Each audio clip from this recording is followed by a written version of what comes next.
ጤና ይስጥልን ክቡራትና ክቡራን እንደምን አላችሁ? ስፖርታዊ ጉዳዮቻችን ተጀምሯል። በቤስት ስፖርት ቻናል ላይ ትገኛላችሁ። በርከት ያሉ ጉዳዮችን እየነገርናችሁ እንቆያለን። ዛሬ በኤፍኤ ካፕ የኳርተር ፋይናል የሚደረጉ ጨዋታዎች አሉ። ማንቸስተር ሲቲ ከሊቨርፑል አስቀድሞ የሚጀምረው ጨዋታ ነው። ቼልሲ ከፖርት ቫሌ፣ ሳውዛምፕተን ከአርሰናል በተከታታይነት ይደረጋሉ። እነዚህ ጨዋታዎች ላይ ብዙ ትኩረት አናደርግም። ስለ ጨዋታዎቹ ግን ጥቂት ነጥቦቹን እናነሳለን። አሰልጣኝ አርነ ስሎት እንዲሁም ደግሞ አሰልጣኝ ፔፕ ጋርዲዮላ ስለ ቡድኖቻቸው ያነሱትን ጉዳዮች አንስተን አርሰናልን ቤት ጥቂት ነጥቦችን እናነሳለን። ከጨዋታዎቹ ወጣ ብለን ግን ሌሎች ጉዳዮች ላይ ትኩረት እናደርጋለን። በየቡድኖቻቸው ያሉ በአሰልጣኝ ፔፕ ጋርዲዮላ በኩል ስለ ቆይታውም ስለ ማንቸስተር ሲቲ ወሳኝ ተጫዋች ሮድሪም ትናንትና ያነሳቸው ጉዳዮች አሉ። እነዚህ ትኩረቶች የምናደርግባቸው የማንቸስተር ሲቲ ዜናዎች ናቸው። ከዛ ውጪ ሌላኛው ሊቨርፑል ቤት የጉዳት ዜናዎች አሉ። ስለ ሞሐመድ ሳላም፣ ስለ ጀርሚ ፍሪምፖንግም፣ ስለ አሌክዛንደር አይዛክም፣ ስለ አሊሰን ቤከርም ትናንትና አሰልጣኝ አርነ ስሎት ያነሷቸው ጉዳዮች አሉ። በቀጣይ ሊቨርፑል እነማንን በዝውውር ላይ አስፈርሙ ቡድኑ ሊያጠናክር ይችላል በሚሉ ጉዳዮች ላይ የተሰሙ ጉዳዮች አሉ። መለስ ብለን እንቃኘዋለን። ከአርሰናል ጋር በተያያዘ በጉዳት ዜናዎች ላይ አዳዲስ ዜናዎች አሉ። እነማን ይደርሳሉ፣ እነማን አይደርሱም፣ በቅርብ ጨዋታዎች ላይስ ማንን ሊያገኝ ይችላል፣ አርሰናል ከጉዳታቸው አገግመው ሙሉ ለሙሉ ጤነኛው ነው የሚለውንም ጉዳይ በትኩረት አንስተን የምንነግራችሁ ነው የሚሆነው። ሌላኛው የማንቸስተር ዩናይትድ ጉዳይ ነው። ከማንቸስተር ዩናይትድ ጋር በተያያዘ ስለ ብሩኖ ፈርናንዴዝ እንዲሁም ደግሞ ስለ ኤሊየት አንደርሰን የዝውውር ሀሳብ የሚነሱ ጉዳዮች አሉ። በስፋት መለስ ብለን እንቃኛቸዋለን። ቼልሲ ቤት የኤንዞ ፈርናንዴዝ ጉዳይ ብዙ አወራ አስነስቷል። እንግዲህ ቀይ መስመር አልፏል እየተባለ ይገኛል። ቼልሲ አግዶታል። ከዚህ እግድ ጀርባ ደግሞ ወኪሉ ሃቪየር ፓስቶሬ የቀድሞ የፓሪስ ሰን ዠርማ ተጫዋች ነው። በጣም ጎበዝ፣ በጣም ጥሩ አቅም የነበረው ተጫዋች እንደነበረ እናስታውሳለን። ስለ ኤንዞ ፈርናንዴዝ ስለ ቅጣቱ በቼልሲ ቤት ስለሚኖረው ቆይታም አንዳንድ ነጥቦችን አነሳለን። ትናንትና አንስተንላችኋል። ብዙ ጊዜ እንደዚህ አይነት አስተያየቶች በሚሰጡበት ጊዜ ላይ በክለብና በተጫዋቹ መካከል ያሉ ቅራኔዎች አደባባይ የሚወጡበት ነውና ነገሮቹ የሰፉበት ሆኗል። በዚህ ሂደት ላይ የማርክ ኩኩሪያም ጉዳይ ይነሳል። ምን መልክ አለው እናነሳለን። ዝውውሮች ላይ ሞርጋን ሮጀርስ፣ ሪካርዶ ካላፊዮሪን፣ ገብርኤል ማርቲኔሊን፣ ካርሎስ ባሌባን፣ አንቶኒ ጎርደንን፣ ሞሐመድ ሳላን የተመለከቱ ጉዳዮችን እየነገርናችሁ እንቆያለን። ስለ ክሪስቲያኖ ሮናልዶና ስለ አልናስርም የምንነግራችሁ ነገሮች ይኖሩናል። የእንግሊዝ ፕሪሚየር ሊግ የወሩ ምርጥ አሰልጣኝና ምርጥ ተጫዋች ይፋ ተደርጓል። ብሩኖ ፈርናንዴዝ፣ አሰልጣኝ ሚኬል አርቴታ ሽልማቶቻቸውን ወስዷል። እነዚህ ጉዳዮች ላይ ትኩረት አድርገን ቆየት የምንል የሚሆነው አብራችሁን ቆዩ። በቻላችሁት ሀሳብ አስተያየቶቻችሁን ጻፉልን። ዛሬ ከምንጀምረው ዋነኛ ጉዳዮቻችን መካከል የማንቸስተር ሲቲና የሊቨርፑል የቼልሲና የፖርት ቫሌ የአርሰናልና የሳውዛምፕተን ጨዋታ ዋነኛ ትኩረታችን ነው። ግምቶቻችሁን ላኩልን። ማንቸስተር ሲቲ ከሊቨርፑል፣ ቼልሲ ከፖርት ቫሌ፣ ሳውዛምፕተን ከአርሰናል ስለስንት ይጠናቀቃሉ? ግምቶቻችሁን ላኩልን። እኛ አንዳንዶቹ ጨዋታዎች ላይ የተነሱ ግምቶች አሉ። ለምሳሌ አርሰናል ጨዋታ ላይ 78% አርሰናል ጨዋታውን የማሸነፍ ቅድሚያ ግምት አግኝቷል። ሳውዛምፕተን ግን ባለፉት 14 ጨዋታዎች ላይ አልተሸነፈም። የበለጠ ትኩረትን የሚስብ ሆኖ አግኝተነዋል። አስቀድሞ የሚደረገው ጨዋታ ሊቨርፑል ከማንቸስተር ሲቲ የሚያደርጉ ጨዋታ ነው። ካራባኦ ካፕን አሸንፏል ማንቸስተር ሲቲ። በኤፍኤ ካፕ ላይ ደግሞ ወደ ድል ለማቅናት ግማሽ ፍጻሜውን ወይም ደግሞ ከዌምብሌ 90 ደቂቃ እድሜ ብቻ ነው የቀራቸው። በ90 ደቂቃ ልዩነት ወይም ዛሬ ሊቨርፑልን የሚያሸንፍ ከሆነ በዌምብሌ ላይ ዳግም በሰሚ ፋይናል የሚያደርገው ጨዋታ ይጠበቃል። በማንቸስተር ሲቲ በኩል አሰልጣኝ ፔፕ ጋርዲዮላ ስለ ሮድሪ ያነሳቸው ጉዳዮች አሉ። ሮድሪን በተመለከተ ትናንትና አንዳንድ ሀሳቦችን ስናነሳ ነበር። እሱንም በተመለከተ ጥያቄ ቀርቦለት ነበረ። ወደ ሪያል ማድሪድ ይሄዳል ወይስ ደግሞ አዲስ ኮንትራት ይቀርብለታል? እኔ የማንቸስተር ሲቲ ሰዎች እንዳናገሩኝ ከሆነ ሮድሪ በማንቸስተር ሲቲ እንዲቆይ ብቻ ነው የሚፈልጉት። ሌላ ምንም የሚወሰን ነገር የለም። በማንቸስተር ሲቲ ይቆያል ብዬ ተስፋ አደርጋለሁ። ነገር ግን የሱ ውሳኔ ነው። በሱ መንገድ ላይ ግን አንቆምም ብሏል። በትክክል አሰልጣኝ ፔፕ ጋርዲዮላ ሁሌ የሚያራምደው ነገር ነው። ማንኛውም ተጫዋች ከቡድኑ መልቀቅ፣ ቡድኑን መቀየር፣ መለወጥ ቢፈልግ እንዲለቅ መንገዱን ክፍት ያደርግለታልና ለሮድሪም እንዲ የሚለቅ ከሆነ ፍላጎቱ መልቀቅ ከሆነ ትክክለኛ ቫልዩን የሱን ዋጋ የሚከፍል ካለ እንዲለቅ እናደርጋለን እንጂ በሱ መንገድ ላይ አንቆምም የሚል አስተያየቱን ሰጥቷል። ነገር ግን የሱን ፍላጎት እስካሁን እኔ ምንም የማውቀው ጉዳይ የለም ብሏል። ራሱ አሰልጣኝ ፔፕ ጋርዲዮላ የመቆየቱ ነገር ከሮድሪ መቆየት ጋር የሚያያዝ አይደለም። እኔ ቆየውም አልቆየውም ሮድሪ በማንቸስተር ሲቲ እንዲቆይ ይፈልጋል የሚል አስተያየቱን ሰጥቷል። ሊቨርፑል ቤት አሰልጣኝ አርነ ስሎት በቀጣይ በዝውውር ሂደቶች ላይ ወደ በኋላ ላይ ከዝውውር ዜናዎች ጋር አነሳላችኋል የሰጧቸው አስተያየቶች አሉ። በጉዳት ዜና ግን ጀርሚ ፍሪምፖንግ ልምምድ መስራት ጀምሯል። ከኤኳዶር ጋር በነበረው ጨዋታ ጉዳት አጋጥሞት እንደነበረ ይታወቃል። ኔዘርላንድ ከኤኳዶር ባደረጉት ጨዋታ ላይ የተመለከትነው ጉዳት ያን ያክል አልሆነበትምና ልምምድ ጀምሯል። አሌክዛንደር አይዛክ ከ101 ቀን በኋላ ወደ ልምምድ 101 ቀናትን 3 ወር ያክል ከሜዳ ርቆ ነበር። 3 ወር ከ11 ቀናት ያክል ማለት ነው። ወደ ሜዳ ተመልሷል። ልምምድ ጀምሯል። አሁን ለዚህ ጨዋታ ስታርተር ለመሆን ወይም የመጀመሪያ ተሰላፊ ለመሆን ብቁ አይደለም። ነገር ግን ደቂቃዎችን እያገኘ ቢውልድ እናደርጋለን ያሱ ሞመንተም የሚል አስተያየታቸውን ሰጥቷል። አሰልጣኝ አርነ ስሎት ሞሐመድ ሳላህን በተመለከተ ደግሞ ከክለቡ ጋር እንግዲህ እኔ በጣም መጥፎ የወሰንኩት ውሳኔ ወይም ሞሐመድ ሳላህ ጋር የነበረኝ ነገር የሚጸጽተኝ አይደለም፣ በክለቡ ጥቅም ላይ የወሰንኩት ውሳኔ ነው በሚል አስተያየታቸውን ሰጥቷል። አሊሰን ቤከር የፕሪሚየር ሊግ ዓመት የዘንድሮ የ2025/26 የውድድር ዘመንም የመጨረሻ ሳምንታት ድረስ በጉዳት ከጨዋታ ውጪ ነው። በዚህም መመሪያ ዳሽፌል ግብ ጠባቂ ቦታነቱን ይዞ ይቀጥላል። ቸልሲ ከፖርት ቫሌ የሚያደርጉት ጨዋታ ሌላኛው ተጠባቂ ጨዋታ ነው። በቸልሲ በኩል ለቀጣዩ ለጨዋታዎች የፖርት ቫሌንም ጨዋታ ጨምሮ የታገደው ኤንዞ ፈርናንዴዝን የተመለከቱ ጉዳዮችን እናነሳለን። ነገር ግን ቸልሲ 1 ሰዓት ከ15 ሲል በስታንፈርድ ብሪጅ ፖርት ቫሌን ይገጥማል። በዚህ በቻምፒየንሺፕ በታች ያለ ቡድን ነውና ምናልባት የሳውዛምተንና የአርሰናል ጨዋታ የሚጠበቅ መርሃ ግብር ነው። ሳውዛምተን አርሰናልን ይገጥማል። ከቸልሲም ከማንቸስተር ሲቲ ጋርም ግምቶቻችሁን ላኩልን። የሳውዛምተን የ14 ጨዋታዎች ያለመሸነፍ ጉዞ በጣም የሚያስገርም አይነት ነው። በጥሩ መንገድ ቡድኑ እንደቀጠለ ይገኛልና ሳውዛምተን አሁን ከ14 ጨዋታዎች በኋላ ይሸነፋል ወይ? ጥሩ ጉዞ ላይ የሚገኘውን ቡድን አርሰናል ደግሞ ይገጥማል። አርሰናልን ስንመለከት ደግሞ ከሚነሱ ነጥቦች መካከል የተጫዋቾች ጉዳት በደንብ እያጠቁ ያለ የውድድር ዓመት የመጨረሻ ሂደት ላይ ይገኛልና የተጫዋቾች ጉዳት ምን ትርጉም አለው? በምን ደረጃ ላይ ቡድኑን ወደ ኋላ ሻርሰት እያደረገው ይገኛል በሚለው ከባለፉት ዓመታት የተሻለ ነው። በተለይ ባለፉት ዓመታት ላይ ጋብሪኤል ጀሱስ ከሰሞኑ አንድ ቃለ መጠይቅ ላይ ሲያነሳው የነበረ ጉዳይ አለ።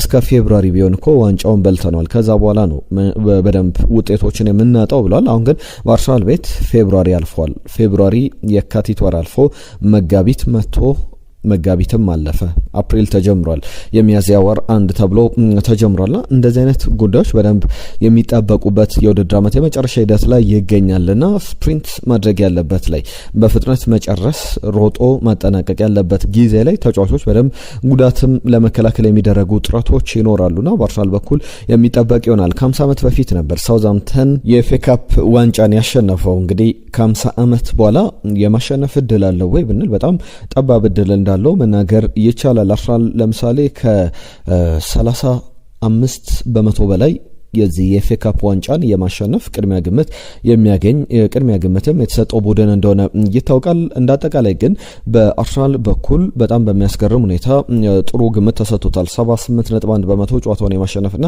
ወደ ሰሚ ፋይናሉ የመሸጋገር እድል ያገኛል የሚል ግምት በኦፕታ ሱፐር ኮምፒውተሮች ተቀምጧል።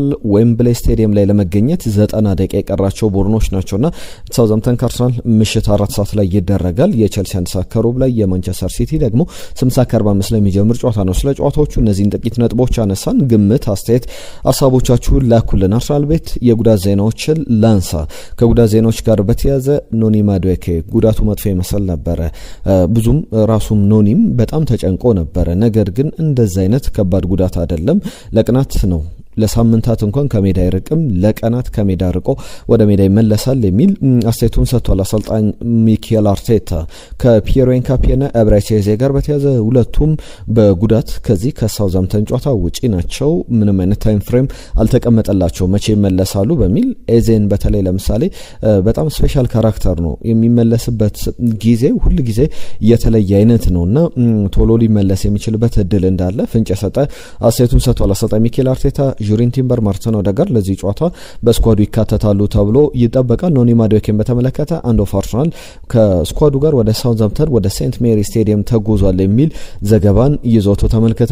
ሁሉም ሰርፕራይዝ የሚሆንም ከሆነ በጨዋታው ላይ እንመለከታለን። ከአርቴታ ጋር በተያዘ ሌሎችም አቬለብል የሚሆኑ ተጫዋቾች ካሉ ፊት ሆነው ለጨዋታ ዝግጁ የሚሆኑ ተጫዋቾች ካሉ በቀጣይ የምናያቸው ይሆናል የሚል አስተያየቱን ሰጥቷል። ሌሎችንም ያነሳቸው ጉዳዮች አሉ። ፒየሮ ኤንካፒ በጣም ጉዳቱ መጥፎ ይመስል ነበረ። ከሳውዛምፕተን ጨዋታ ውጪ እንደሆነ ብቻ ነው የተገለጸው። እንደሚታወቀው ከሞሮኮ ጋር በነበረ ጨዋታ ነበረ 1-1 ኤኳዶር ስታጠናቀቅ 77ኛው ደቂቃ ላይ ተቀይሮ የወጣው። እንዲሁ የሌሎችም ተጫዋቾች አሉ በአርሰናል ቤት ቅድም ያነሷቸው እነ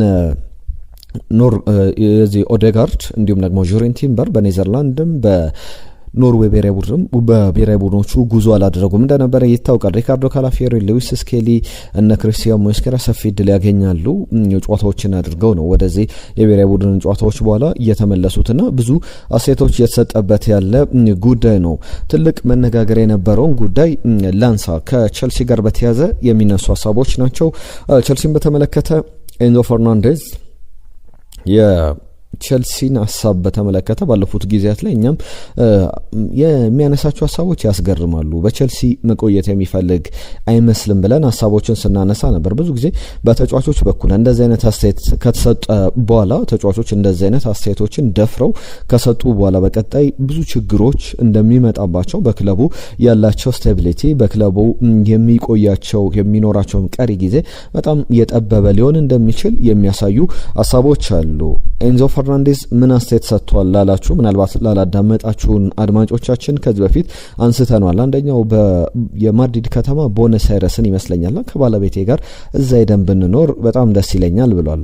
ለሪያል ማድሪድ መታችሁ ሰዱኝ አይነት አስተያየት ይመስላል። ከዛ በተጨማሪም የዓለም ዋንጫ አመት ነው። ከቸልሲ ጋር በምን አይነት ሁኔታ የውድድር አመቱ እንደምናጠናቀቅ አላቀም። ከዛ በኋላም በቸልሲ ልቆይ አልቆይ፣ በቸልሲ ቀጣይ አመት ልኑር አልኑር እርግጠኛ አይደለሁም የሚል እንደዚህ በግልጽ ከቸልሲ እለቃለሁ የሚል መግለጫ እንደሰጠ መቆጠር ይችላልና ተመሳሳይ አስተያየቶችን በጣም አነጋጋሪ ሁለት ሰፓሬት ቃለመጠይቆችን ያደረገውና በእነዚህ ቃለመጠይቆች ላይ የሰጣቸው አስተያየቶች ውዝግብ ፈጥሯል ብለን ትናንትናም ስናነሳ ነበር። በቸልሲ ሰዎች በኩል በጣም በስጭት ውስጥ ነበሩና አሁን ሊያም ሮዜነርም ቃል በቃል አሁን ኤንዞ ፈርናንዴዝ ላይኑን ክሮስ አድርጓል፣ ቀይ መስመሩን አልፏል፣ ከሚገባው በላይ ነው የተናገረው የሚል ሀሳባቸውን ሰጥቷል። በጣም የሚያበሳጭ ነው የተናገረበት መንገድ። ኤንዞ ፈርናንዴዝን በተመለከተ የሰጡት አስተያየት ነው። ሊያም ሮዜነር የቡድኑ ዋና አሰልጣኝና ሁል ጊዜ ላለው ኤንዞን በግለሰብ ደረጃ እንደ ካራክተርም ስንመለከተው ስለሱ አንድም መጥፎ ቃል ማውጣት አልችልም። በጣም የሚገርም ተጫዋች ነው፣ የሚገርም አይነት ሰው ነው። ነገር ግን አሁን የሰጣቸው አስተያየቶች ከዛ የሚያድኑት አይደሉም።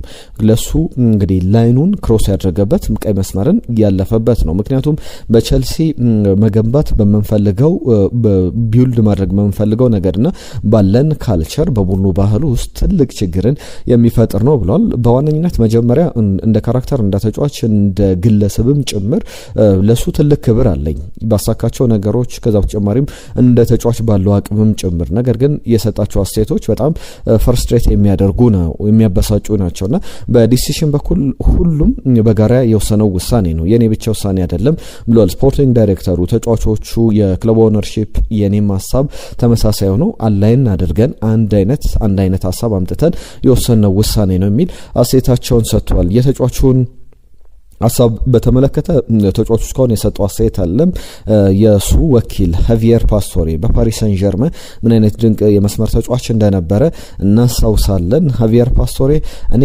እንደማስበው ከሆነ በጣም ጠንካራ ውሳኔ ተወስኖበታል። በቸልሲ ከረንት ባለው ሁኔታ እና በተጫዋቹ ሀሳብ መካከል በጣም እንደዚህ አይነት ውሳኔ ጀስቲፊኬሽን መሰጠትም ያለበት አይደለምና እሱን ለሁለት ጨዋታዎች ማገድ ትክክል ነው ብዬ አላስብም። ምንም አይነት በቂ ምክንያት ቸልሲ የለውምና ቸልሲ እንደዚህ አይነት አንፌር የሆነ ውሳኔ ነው የወሰነው በሚል በተጫዋቹ ጉዳይ ላይ ወኪሉ ያንን ሃቪየር ፓስቶሬ ያንን ሀሳብ አንስቷል። በኤንዞ ፈርናንዴዝ በኩል እስካሁን 31 የፕሪሚየር ሊግ ጨዋታዎችን አድርጓል። ለምሳሌ 8 ግቦችን አስቆጥሯል፣ 3 አሲስቶችን አስመዝግቧል። በጣም ጥሩ የሚባል የውድድር ዘመን እያሳለፈ ይገኛል። እናንተስ እንዴት ተመለከታችሁት? በኤንዞ ፈርናንዴዝ ላይ ተመሳሳይ ሀሳብን ትናንትና ስታነሱልን ነበረ። ውሳኔው ተገቢ ነው የሚሉ ነገሮችንም ስንመለከት ነበር። ለሁሉም ለምሳሌ ትናንትና ከመጡ ለመልእክቶች መካከል ነጅብ ሰንገሮ የቸልሲ ደጋፊ ነው። ኤንዞ ፈርናንዴዝ በቸልሲ የመቆየት ፍላጎት እኮ የለውም ብሎናል። ማርከስ ራሽፈርድን በተመለከተ ቢቆይ ይጠቅማል እንጂ አይጎዳም፣ የኦናናም ጉዳይ ያለቀለት ጉዳይ ነው ማንቸስተር ዩናይትድ የሚል መልእክቱን ልኮልናል። ሰሞኑን ጠፋ ብሎ የነበረው ልጃኔ ከደቡብ አፍሪካ መልእክቱን ጽፎልናል። ከልብ እናመሰግናለን። አሁንም ተሳትፎን እንፈልጋለን። በምናነሳቸው ሀሳቦች ላይ መልእክቶችን እንጠብቃለን። አሸናፊ ከደቡብ አፍሪካ ኤንዞ ፈርናንዴዝ ቤንች ሆኖ ለአንድ ዓመት በቸልሲ ወንበር ማሞቅ አለበት የሚል በጣም ጠንካራ ሀሳብ አንስቷል። እንዲሁ የበላበትን ወጪ ተሰባሪ ነው። ከዚህ በኋላ ክለቡ መሸጥ ያለበት አንድ ዓመት በተቀያሪ ወንበር ላይ ካቆየው በኋላ ነው ብሏል። ፋይናንሻሊ ግን ለቸልሲ ጉዳትን ይዞ የሚመጣ ነው። ተጫዋቹን መልቀቅ የሚችል ከሆነ ትልቅ ገንዘብ የሚያቀርብ ካለ ቢለቀቅ ጥሩ ነው። ብሩኖ ፈርናንዴዝ የማርች ወር የፕሪሚየር ሊጉ ምርጥ ተብሎ ተመርጧል። ወደ በኋላ ላይ እናነሳዋለን። ጥቂት ነጥቦችን ያመቱን እንደሚበለም ተስፋ አለኝ ብለዋል። አሸናፊ ከደቡብ አፍሪካ ከልብ እናመሰግናለን። አህመድ ከጅቡቲ ያመቱ ምርጥ የሚለውን ቲምበር መካተት ነበረበት። ኒኮ ኦራሌ ይገባዋል። እንግዲህ ሌላ የሊቨርፑል ደጋፊ ነኝ ነገ ብሎናል። የዛሬውን ጨዋታ በተመለከተ ነው። አህመድ ከጅቡቲ ሊቨርፑል እንዲያሸንፍና ሲቲን ቢያስቀርልን ለአርሰናል ትልቅ ችግር የሆነው ሲቲ ነው እንጂ ሌሎች ቡድኖች አይከብዱትም የሚል አስተያየቱን ሰጥቷል። ሽመልስ ከኳታር ዷ ስለ ጻፍክልን መልእክት ስለ ማበረታቻ ከልብ እናመሰግናለን። ብርሃኑ ከደቡብ አፍሪካ ሰሞኑን ጠፋ ብሎ ነበረ። አሁን ተመልሶ መልእክቱን ጽፎልናል። እናመሰግናለን። ፓማባሂ እንዲሁ ከልብ እናመሰግናለን። ከጆሃንስበርግ ቤስቶች በርቱልን ሁላ ከናንተ ጋር ነን ያለን ኤፍሬም ጀማል ነው። ሁላችሁንም ስለሰጣችሁን ሀሳብ አየነው ሙላለንም መልእክቱን ጽፎልናል። ኤንዞ ፈርናንዴዝ በተለይ ያንን ዘረኝነት አስታውሶ በዚህ በአርጀንቲና ብሔራዊ ቡድን በኩል ያነሳቸው ጉዳዮች ነበሩ። የፈረንሳይ ብሔራዊ ቡድንን የተናገራቸው ነገሮች በጣም የሚያስቀይም ነበር ብሎ ሀሳቡን ጽፎልናል። ሁላችሁንም ከልብ እናመሰግናለንና ኤንዞ ፈርናንዴዝ በተመለከተ የቸልሲ ውሳኔ እንዴት አያችሁት? እስኪ ሀሳብ አስተያየቶቻችሁን ጻፉልን። በቀጥታ ሌሎች ተጨማሪ ጉዳዮችን እያነሳን እንቆይ። ከማንቸስተር ዩናይትድ ጋር በተያያዘ የሚነሳ ሀሳብ አለ። ከዛ አስቀድሜ ትናንትና አልናስር 5-2 በሆነ ውጤት ጨዋታውን አሸንፏል። ክርስቲያኖ ሮናልዶ ከአንድ ወር በላይ ጉዳት ላይ ነበረ። 33 ግቦች ብቻ ቀርቶታል። አሁን 967 ግቦች ላይ ደርሷል። ትናንትና 2 ግቦችን አስቆጥሯል። ለ1000 ግቦች 33 ብቻ ግቦች ነው የቀሩት። የጨዋታው ኮከብም ተብሎ ተመርጧል። ሳይዶ ማኔም ትናንትና ግብ ያስቆጠረ ሌላኛው የአልናስር ተጫዋች እንደሆነ ተመልክተናል። ከማንቸስተር ዩናይትድ ጋር በተያያዘ የሚነሱ ጉዳዮች አሉ። አንደኛው ጉዳይ በተለይ የዚህ የኤሊዮት አንደርሰን የዝውውር ጉዳይ ብዙ እየተባለበት ይገኛል። ሪዮ ፈርዲናንድ የሚያነሳቸው ጉዳዮች አሉ። በውድድር ዓመቱ ላይ ባሳየው ብቃት ካርሎስ ባሌባ ብዙ ትንሽ መንሸራተቶች አሉት። በጣም ጥሩ አቅም ካላቸው ተጫዋቾች መካከል ማን ነው ወደ ማንቸስተር ዩናይትድ መምጣት ያለበት ብለው 4 ስሞች አሉ ብሎ ያስቀምጣል። ነገር ግን አንዱን ተጫዋች ብቻ ነው የምናነሳው ዛሬ። ከነዚህ ስሞች መካከል ከአራቱ በዋነኝነት ትኩረት አድርጎ ያነሳቸው 2 ስሞች ናቸው፣ ካርሎስ ባሌባና ኤሊዮት አንደርሰን። ኤሊዮት አንደርሰን እንግዲህ ወደ ማንቸስተር ዩናይትድ ቢመጣ በደንብ ፊት ማድረግ የሚችል በጣም ትልቅ ተጫዋች ነውና በተጫዋችነት ብቃቱ ወይም በሜዳ ላይ ባለው ብቃት ብቻ ሳይሆን እንደ ተጫዋች ባለው ካራክተር በባህሪውም ለስኳዱ በጣም ትልቅ ጥቅም ይዞ የሚመጣ ነውና አሸናፊ አይነት ቡድኑ መምራት የሚችል ዳይናሚክ ሆነ በተለያየ አማራጭ ቡድኑን ማገልገል የሚችልና ብዙ ሜዳዎችን ከቨር ማድረግ የሚችል በጣም ጥሩ አቅም ያለው ተጫዋች ነውና ኤሊዮት አንደርሰን በማንቸስተር ዩናይትድ የክረምቱ ዕቅድ ዊሽ ሊስት ውስጥ ማስገባት ያለበት ማንቸስተር ዩናይትድ ቢያስፈርማቸው ብሎ ከመናቸው ተጫዋቾች መካከል አንደኛው ኤሊዮት አንደርሰን ነውና ትልቅ ክፍያ የሚጠየቅበት እንዲሁም ሌሎች ትልቅ ክለቦችም የሚፋለሙበት አይነት ዝውውር እንደሆነ መናገር ይቻላል። በካርሎስ ባሌባ ጉዳይ ሌሎች ተጨማሪ ዝውውሮች ይነሳሉ። የእንግሊዝ ፕሪሚየር ሊግ የማርች ወር የወሩ ምርጥ አሰልጣኝና ምርጥ ተጫዋቾች ተመርጧል። አሰልጣኝ ሚኬል አርቴታ 3 ጨዋታዎችን አሸንፏል። 3 ጨዋታዎችን አድርጎ በፕሪሚየር ሊግ በዛም የወሩ የማርች ወር ምርጥ ተብሎ ተመርጧል። አሰልጣኝ ሚኬል አርቴታ ለ8ኛ ጊዜ ነው የማርች ወር ምርጥ ተብሎ ሲመረጥ። በአጠቃላይ በፕሪሚየር ሊጉ ላይ ሴፕቴምበር 2021 ላይ ለመጀመሪያ ጊዜ ነበረ የእንግሊዝ ፕሪሚየር ሊግ የወሩ ምርጥ ተብሎ የተመረጠው ማርች 2022 ኦገስት 2022 ከዛ በተጨማሪ ኖቬምበርና ዲሴምበር 2022 ጃንዋሪ እንዲሁም ማርች 2023 ላይ ፌብሩዋሪ 2024 ላይ ነበር ለመጨረሻ ጊዜ የፕሪሚየር ሊጉ ምርጥ ተብሎ የተመረጠው። አሁን ማርች ከሞላ ጎደል ከ2 ዓመት ከ1 ወር በኋላ የማርች ወር 2026 የእንግሊዝ ፕሪሚየር ሊግ የወሩ ምርጥ ተብሎ ተመርጧል። ብሩኖ ፈርናንዴዝም ማንቸስተር ዩናይትድ 4 የፕሪሚየር ሊግ ጨዋታዎችን አድርጎ በእነዚህ ጨዋታዎች ላይ ለማንቸስተር ዩናይትድ ጉዞ ትልቁን አስተዋጽኦ ያደረገው ተጫዋች ነው። 6 የግብ ተሳትፎ አለው። በጣም በሚገባው መንገድ የወሩ ምርጥ ተብሎ ተመርጧል። ቅድም የኤንዞ ፈርናንዴዝን ጉዳይ ሳነሳ ጆን ኦቢ ሚኬል የሰጠውን አስተያየት ሳላነሳ ዘንግቼ አልፌዋለሁ። ላንሳላችሁ።